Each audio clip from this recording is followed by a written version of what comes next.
Banjir akibat hujan deras dan meluapnya sejumlah sungai di Kabupaten Aceh Barat menyebabkan ribuan hektar sawah warga di beberapa kecamatan terendam banjir dan terancam gagal panen.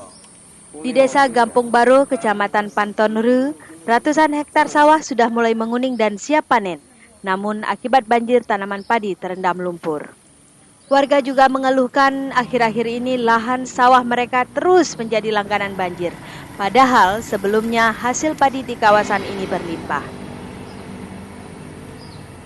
Gabahnya ini harganya udah otomatis menurun. Kalau memang padi ini ketika dipanen bisa, kalau udah dijemur udah bisa, cuman kualitasnya menurun. Jadi berasnya akan jadi merah. Terus kalau harganya per kilonya 10.000 bisa jadi 5.000 nantinya. Warga berharap pemerintah Kabupaten Aceh Barat segera menangani banjir yang selama ini menjadi langganan saat musim hujan tiba.